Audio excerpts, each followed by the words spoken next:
Good afternoon. It's a pleasure and an honor being here. I'd like to thank General Miglietta and General Restuccia for having invited me and giving me the opportunity to tell you what we do at the European Space Agency. So I'm not sure I can talk about leadership. Certainly we can talk about dreams. So let's start with a dream.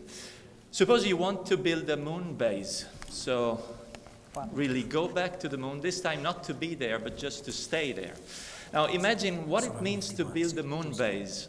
Imagine build a house on Earth. You have to have materials, you have to have personnel, you have to have tools. Now imagine you need to ship these tools, this personnel, this material to the moon surface. It's 300,000 kilometers away from Earth. And then you have to build it. Now this mission with traditional technology, meaning shipping all of these materials to the moon, today is impossible.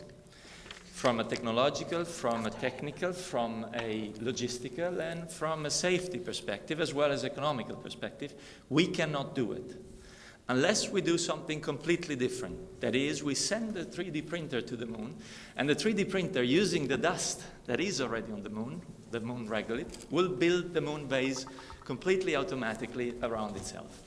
Now, this sounds like a science fiction movie. People are watching me a bit concerned. They say, what are they doing at the European Space Agency? Well, we did it already. We have already 3D printed a moon base block of 1.5 ton demonstrator using moon regolith, actually a simulant of the moon regolith based on what Neil Armstrong brought back from the moon, because Neil Armstrong went to the moon, okay, just to say it once for all. And because of that sample, we were able to reproduce the moon regolith, and we built the moon base. Here it is. You don't believe it? There it is. Sorry, it doesn't work. It doesn't work. You see, we are building a moon base, but changing the slide is more difficult. The Marfilo, it doesn't move. Okay, there it is. This is the moon base. This is how it will be. First of all, we will place it at the south pole of the moon. Is the Shackleton crater, is what you see there. Let's say the colored area is water. So why the Shackleton crater? Because there is water. Hence, water means life. It means water to drink for the astronauts. It means oxygen to breathe for the astronauts. But also it means oxygen and hydrogen as a fuel for the fuel cells, so to maintain the electricity inside the moon base that you see there, but also to ship it back to a space station that I will tell you about, so to fuel the ships that will go to Mars. This is true story. People are watching me like I'm completely nuts. It's happening now. So this moon base, as it is today, will be simply an inflatable, exactly the same as you use to play squash or tennis during the winter time, and then it will be protected. One could say, okay, we can stop at the inflatable. No, because on the moon surface, since there is no atmosphere, the astronauts are exposed to two main threats. That is micrometeoroids, is continuously bombed by micrometeoroids, and space radiation. So that wall that we are automatically building is protecting them from those two threats in a very elegant manner. On top of that, as you can see, there is an interstice between the wall and the inflatable structure that will be filled with water. Water is God's gift to protect man from space radiations. But that will not be all. I mean, having the moon base is one thing, but then you have to have astronauts working on the moon surface, and they have to have equipment, tools. So as a part of this equipment, a part of this tool will be shipped to them. The other part will be built on the moon surface. So first of all, what is the obvious source of plastic and metal on the moon surface? Well, it's the metal and plastic that you brought yourself. It's the landers. The landers, once you have landed on the moon, you don't need them anymore. They are space or moon junk. You don't need them. So we have a program already running to cannibalize all the polymers and also all the plastics and all the metals out of the landers, and with 3D printers we reprint them into objects and shapes that are now useful for that phase of the mission. It won't be all, we need more. Moon regolith, that dust, is full of steel, titanium, as well as aluminium, and as a byproduct of extracting those materials, which we have done already in my laboratory in the Netherlands, you obtain oxygen as a byproduct, so you can make the astronauts breathing. Now, imagine, think of these technologies brought back to Earth. Consider that building that moon block, we will use the sun to do it, and we use the sun to do it. So we are baking the moon dust layer by layer. Now bring back this technology to Earth. It means you can support people after a tsunami, after an earthquake, by building structures, shelters, using the dust that is already there and using the sun, or helping people in Central Africa, for example, where the dust is there and the sun is there. Now we go ahead. By the way, I forgot to tell you, all of these technologies are now currently tested in a glacier in Zermatt that you see there, here, this one. So we have built the moon base on ice, and all the technologies I described to you are now tested on that crater, on that, let's say, glacier, to have a representative, let's say, condition of the isolation in which the astronauts will find themselves. We have 17 universities, including the Polytechnic of Milan, so we are very proud of being part of that. This is a robot that will be maneuvered, and has been already maneuvered by Luca Parmitano using control from the space station on a moon representative, let's say, environment. That robot will have artificial intelligence, so he learns on how to move, and he improves as he moves in a lunar kind of environment. But we are present on space already. We have the International Space Stations. We have 6 astronauts on board. Currently, the commander is Luca Parmitano, our astronauts. We're very proud of that. This is a marvelous creation of humanity. This is flying at 28,000 kilometers an hour around the Earth. It's 400 kilometers from the Earth. And it has proven to be an ideal, let's say, test bench for testing many of the technologies that we will use to go farther in space. First of all, we do medical tests. We have repaired for the very first time in human history a DNA damaged by radiation. Again, think of this technology brought back to Earth. I think it's superfluous for me to say how important it is.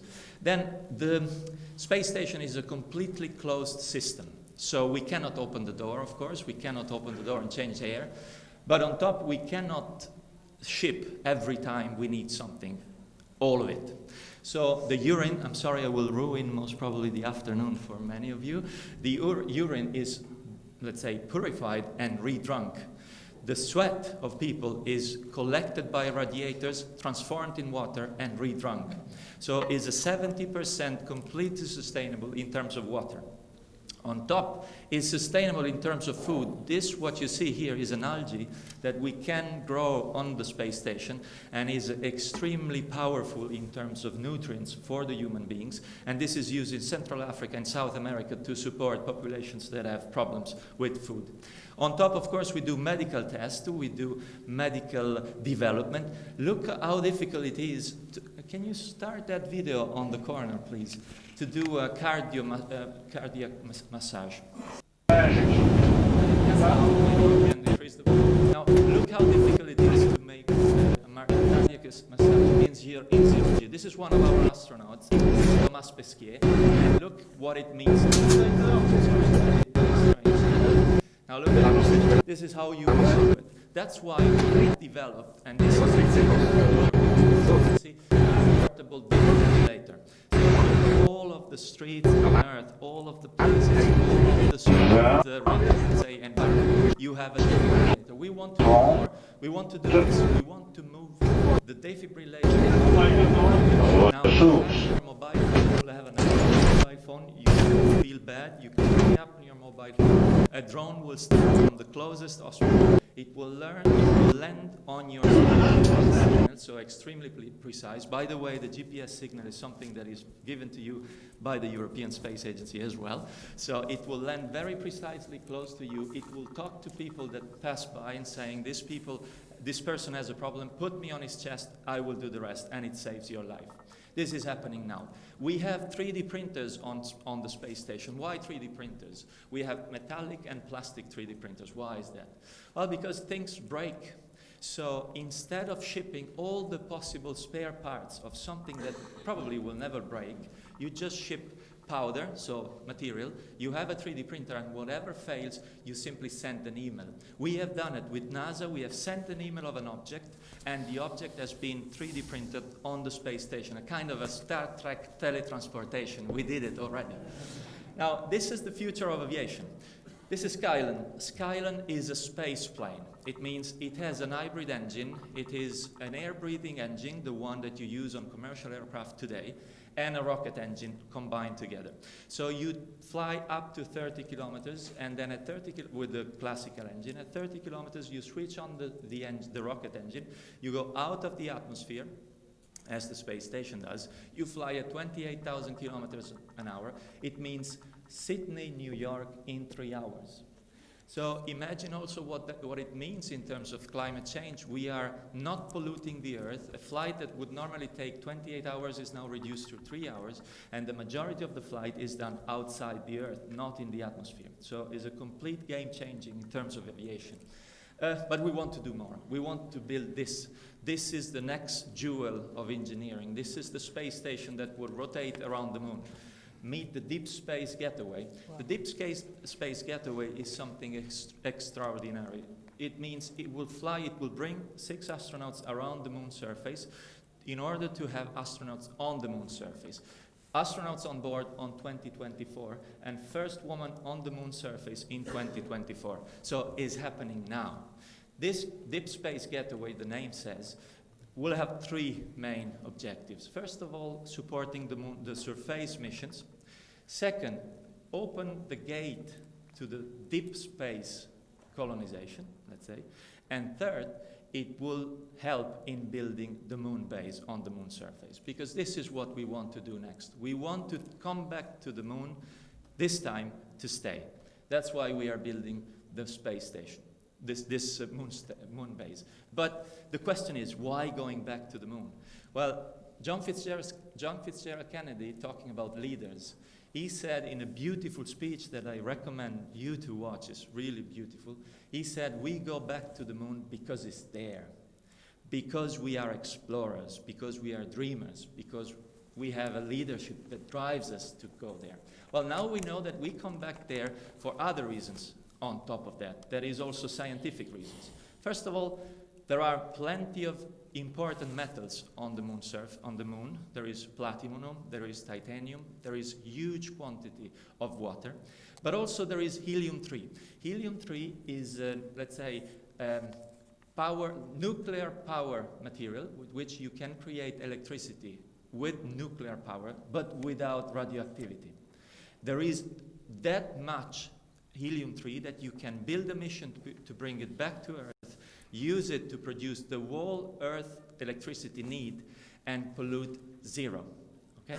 Oh. The next point to go back to the moon is here. You can have, because you don't have the atmosphere, you can do space science. So you can have radio telescopes and do space science of top quality. You are not filtered by the atmosphere.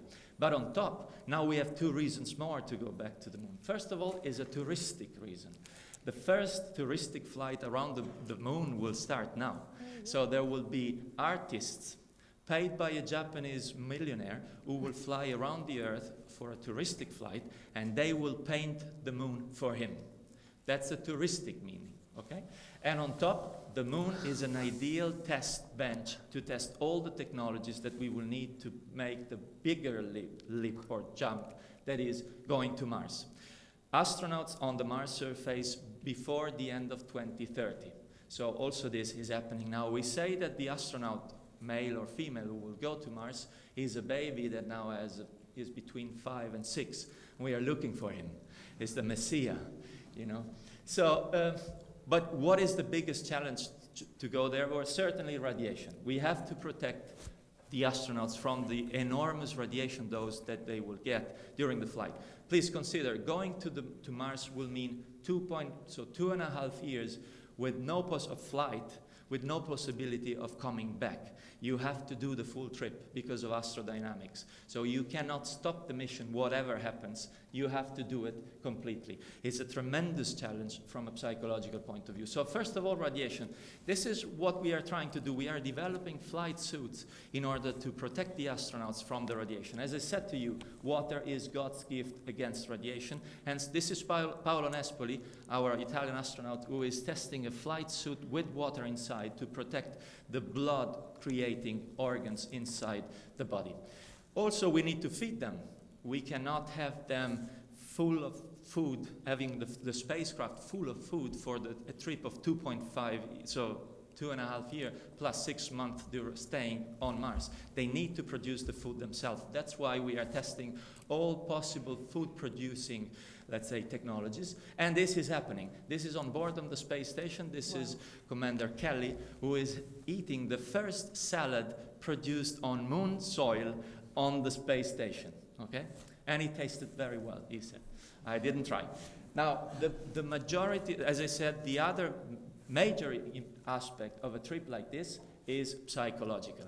That's why we have put what we call 6 astronauts. They didn't fly, so we couldn't call them astronauts. Let's say 6 colleagues. We put them in a space station kind of, let's say, barrack, where we reproduce exactly the same structure that the space ship will have to go to Mars. And there we tested the psychology. We observed 2 things. Now, imagine you are on a trip on a sailboat with friends, 7 days. After 2 days, you kill yourself just because one has put the teeth brush on the wrong position, so for stupid reasons. Imagine a trip of 3 years with 6 astronauts that cannot escape, cannot come back, cannot stop it. They have to keep doing. So tremendous aspect in terms of psychological effect. And we have demonstrated that there will be 2 main risks. One is suicide and the other is homicide, because the situation can be so dramatic that you can create such a tension.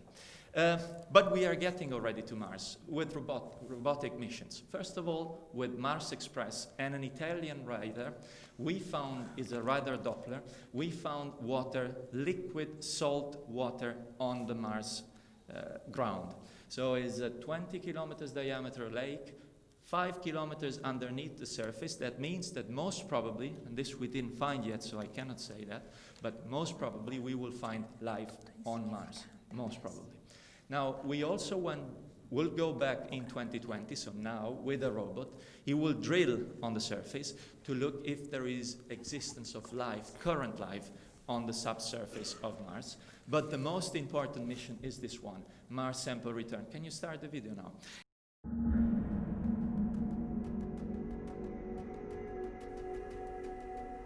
The planet Mars has been mysterious for centuries.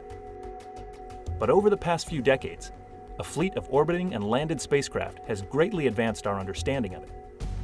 Based on this knowledge, Mars scientists are now ready to take the next big step, bringing Martian samples back to Earth, where the full power of our terrestrial laboratories could be applied to unlocking the story of the red planet's geology, climate, and especially its potential for life, either in the past or even today. But however you tackle it, returning samples from Mars is definitely a complicated problem. So how could we actually get a sample from Mars? One approach is to use a series of 3 spacecraft working together like a relay team to deliver samples to Earth. NASA's next Mars rover, currently in development and planned for launch in 2020, will acquire a set of carefully selected samples of rocks and surface material and store them in sealed tubes for possible return to Earth.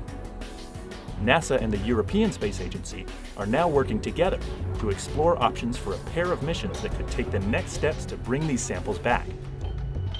In one scenario, after the Mars 2020 rover has placed its collected samples on the Martian surface, a second follow-on mission would land nearby, deploy a small rover to fetch the samples, and bring them back to the lander, where they would be loaded into a container and placed atop a small rocket. The rocket would then lift off, carrying the samples up into Mars orbit. Waiting in orbit would be a third spacecraft, an Earth return orbiter, that would find the samples in space, catch up with them, capture the container, and bring it back to Earth. With Mars samples safely back on Earth, scientists around the world would be able to study them in state-of-the-art laboratories for decades to come. The payoff of a sample return would be a breakthrough in our understanding of the history of Mars and of the potential for life beyond our home planet.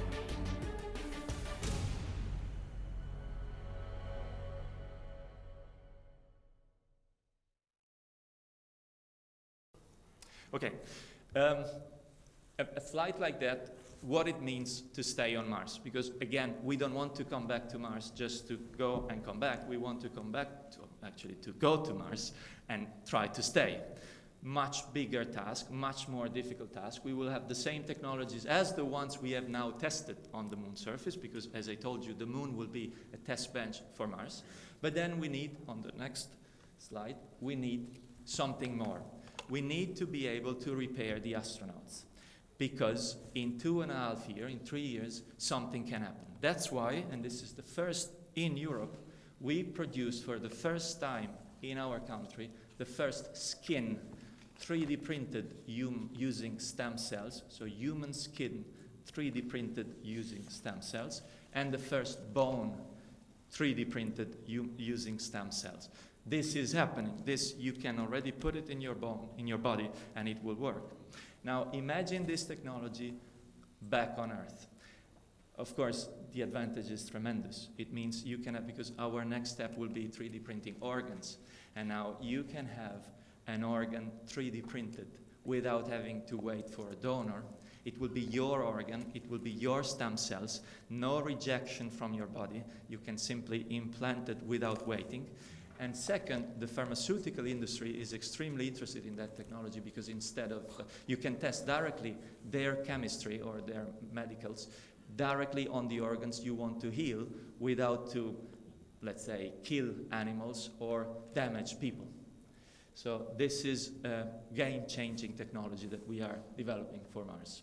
Now, why going to Mars? We asked ourselves, why going to the moon? Now we should ask ourselves, why going to Mars? Well, this is the answer. The Earth is maintaining its size, but we are keeping growing. That means we are occupying space, we are producing waste, and we are consuming resources of Earth. Now, please don't think for a minute that we want to go to Mars because we consider the Earth dead. That's not the point at all. We are going to Mars first to have other options, other resources, other opportunities. But we are going to Mars also to avoid that what happened to Mars will happen to the Earth. Now, Mars was an Earth before. And now we don't know for what reasons it became what it is today. That is a desert, an icy desert. So we are going there to see what happened and to understand what happens to Mars in order to avoid that this will happen to the Earth. But the reason for going to Mars is this one. The real reason is this one. Try to go to the Linate airport and ask the people coming to here. Ask, why did you come to Milan? How many answers will you have? Well, hundreds, thousands. One could come to participate to this beautiful event. One could come to see the beautiful town, or for business, friendship, whatever. Which is the right answer? All of them. As we have so many reasons to go to a beautiful town like Milano, now we can have so many other reasons to go to Mars.